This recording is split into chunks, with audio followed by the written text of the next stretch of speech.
Isang magandang araw mga ka-backyard farmers, no? Naway kung sino man po yung mga nanonood ngayon sa video na to is nasa mabuting kalagayan tayong lahat, and maayos tayo, wala tayong sakit, wala tayong kung ano man na hindi natin gusto, no? So sa video na to gusto ko lang ipakita yung dito lang sa backyard farm lang, simpleng vlog lang na introductory vlog lang natin sa ating channel. Yan. So, para sa mga first time manood dito, i-introduce ko na rin yung sarili ko. Ako si Dave Backyard Farm nung nakaraang vlog. Kaso nga lang, nakalimutan na kasi natin yung dati nating channel, no? Medyo naging inactive tayo and nawala na sa isip natin yung kung paano i-open yung account ng luma nating channel. So, gumawa tayo ng bagong channel, no?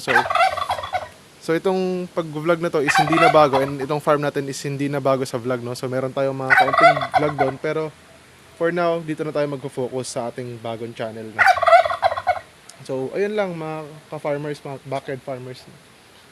Papusto ko lang ipakita ulit sa inyo yung farm natin and ano na yung nangyari sa kanya, kasi since last 2023 ata yun. Yan. Doon tayo last nag-vlog. And ngayon 2024 na, susubukan ulit natin mag-vlog. And ito lang, bungad lang natin tong vlog na to, maiksi lang. Papakita ko lang yung kung ano lang yung meron dito sa backyard farm. So, kung makikita nyo mga ka-farmers, meron tayong mga alaga native na manok. May alaga tayong pato.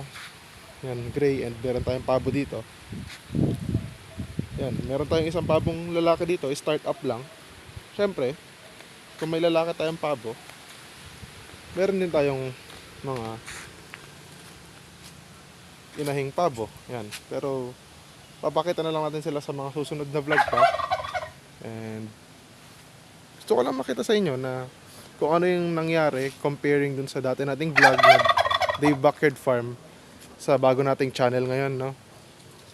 So, medyo naging busy lang din, kaya hindi na naasikaso. Pero gusto ko ipakita sa inyo yung improvements. Yan, luminis na. Dati kasi marami pa mga damo-damo dyan, and luminis na since nga yung mga alaga natin is matakaw sa damo. So, meron tayong yan, si Raptor. Meron tayong mga batang manok. Native lang mga ka-backyard farmers, no? Start up lang muna tayo sa pag-aalaga ulit. Meron din tayong mga tinanim ng tita ko na kalamansi. Yan, puro puno ng kalamansi yan, mga ka-farmers, no? So, dito tayo. Introductory vlog lang. Papakita ko lang sa inyo anong laman. Kasi ako, naninibago din ako ulit ako mag-vlog. Yan, no? Meron tayong mga naglilimlim ulit ng mga inahin. Which is i-introduce ko rin sa inyo sa mga susunod na video pa. Kung pwede natin gawing video, pwede natin itackle kung ano yung mga pwede nating malaman about sa paglilimlim ng mga manok, ng mga iba pang alaga natin, no? Ito lang, maiksing video lang. Yan. Ito si Raptor. This is Raptor, 5-month-old asil natin. Sabi ng pinagkuhanan ko, nakakross sa Shamo, pero tingin ko, sabi ng pinagkuhanan ko is Shamo, pero tingin ko na may dugong asil na to. And ganoon na rin yung mga inahin natin na dati nakuha natin ng December 2023. Yan sila, mga 3 months old ngayon, medyo malalaki na. And yung mga iba nangingitlog na rin. Yan.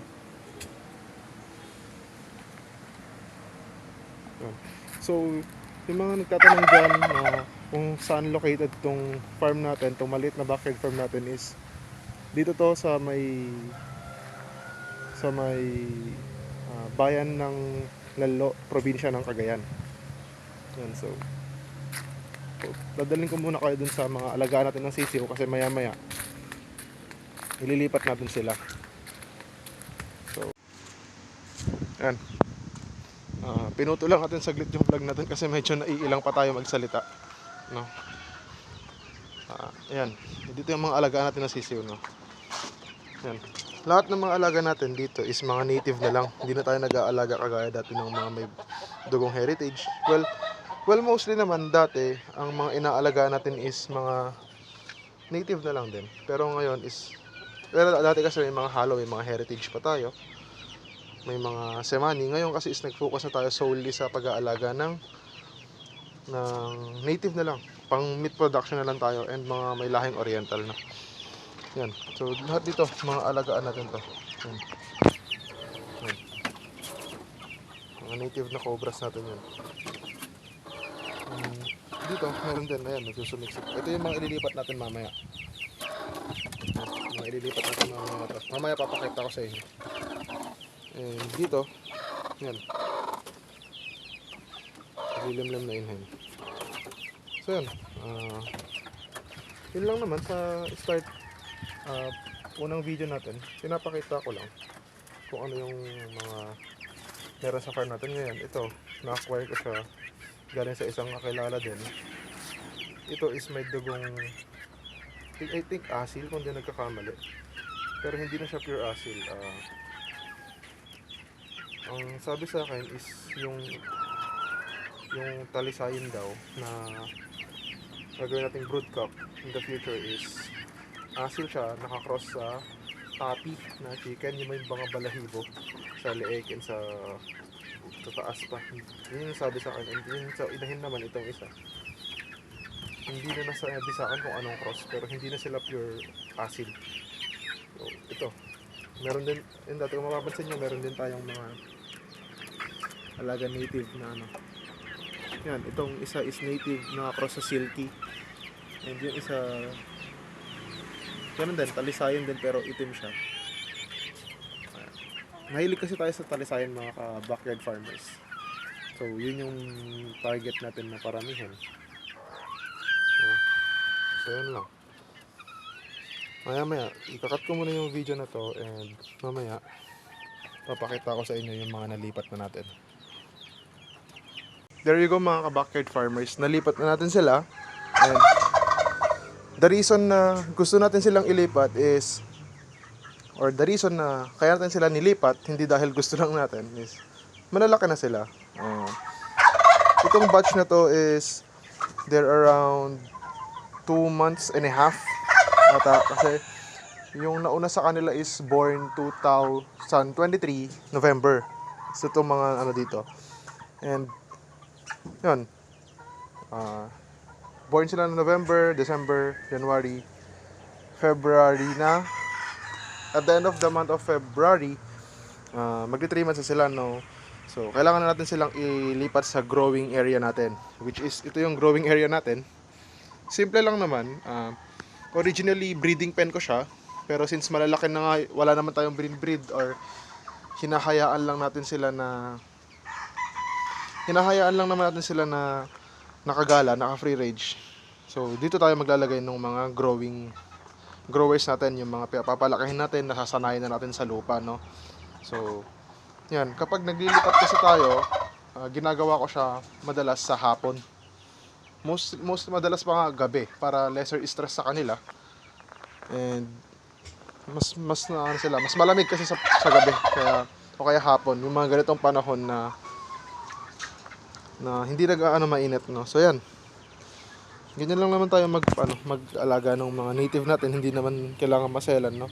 So, kailangan din kasi nilang masanay sa lupa, hindi pwedeng 4 or 5 months na doon pa rin sila sa kulungan kasi maliit na yon, masikip na yung brooding pen sa kanila. And this month kasi magkakaroon na tayong mga bagong pisang sisiw, so kailangan na rin natin mag-clear ng space doon para sa mga paparating na bagong sisiw.